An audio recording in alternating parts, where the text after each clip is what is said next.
علمی اور اسلامی دنیا سے آگاہ رہنے کے لیے نفیل وائس چینل کو سبسکرائب کریں۔ عزازیل سے ابلیس تک۔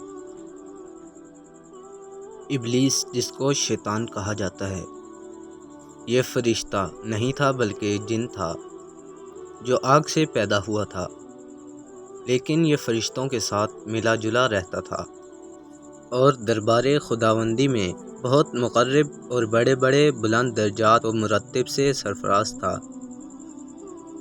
تفاسیر میں ہے کہ ابلیس سب سے پہلے جن یعنی تمام جنات کے باپ مارج کے پوتے کا بیٹا تھا۔ حضرت کعب احبار رضی اللہ تعالیٰ عنہ کا بیان ہے کہ ابلیس 40,000 برس تک جنت کا خزانچی رہا، 80,000 برس تک ملائکہ کا ساتھی رہا، 20,000 برس تک ملائکہ کو وعظ سناتا رہا، 30,000 برس تک مقربین کا سردار رہا، 1,000 برس تک روحانین کی سرداری کے منصب پر رہا، 14,000 برس تک عرش کا طواف کرتا رہا۔ پہلے آسمان میں اس کا نام عابد، دوسرے آسمان میں زاہد، تیسرے آسمان میں عارف، چوتھے آسمان میں ولی، پانچویں آسمان میں تقی، چھٹے آسمان میں خازن، ساتویں آسمان میں عزازیل تھا، اور لوح محفوظ میں اس کا نام ابلیس لکھا ہوا تھا، اور یہ اپنے انجام سے غافل اور خاتمے سے بے خبر تھا۔ لیکن جب اللہ تعالیٰ نے حضرت آدم علیہ السلام کو سجدہ کرنے کا حکم دیا تو ابلیس نے انکار کیا اور حضرت آدم علیہ السلام کی تحقیر اور اپنی بڑائی کا اظہار کر کے تکبر کیا، جس کی وجہ سے خداوند عالم نے اس کو مردود کر کے دونوں جہان میں ملعون فرما دیا اور اس کی پیروی کرنے والوں کو جہنم میں عذاب نار کا سزاوار بنا دیا۔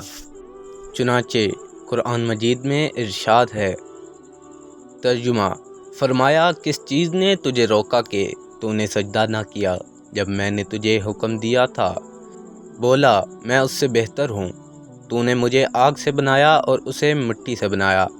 فرمایا، تو یہاں سے اتر جا، تجھے نہیں پہنچتا کہ یہاں رہ کر غرور کرے، نکل، تو ہے ذلت والوں میں۔ بولا، مجھے فرصت دے اس دن تک کہ لوگ اٹھائے جائیں۔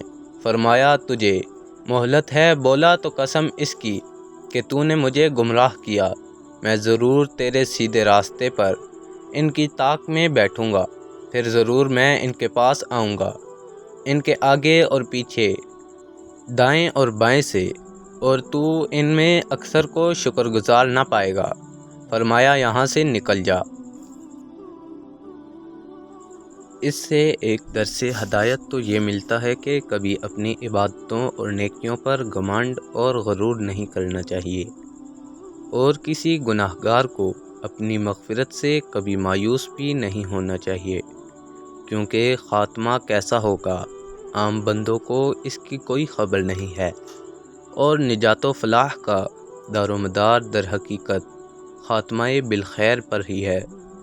اگر بڑے سے بڑے عابد کا خاتمہ بالخیر نہ ہوا تو وہ جہنمی ہوگا، اور اگر بڑے سے بڑے گناہ گار کا خاتمہ بالخیر ہو گیا تو وہ جنتی ہوگا۔ دیکھ لو ابلیس کتنا بڑا عبادت گزار اور کس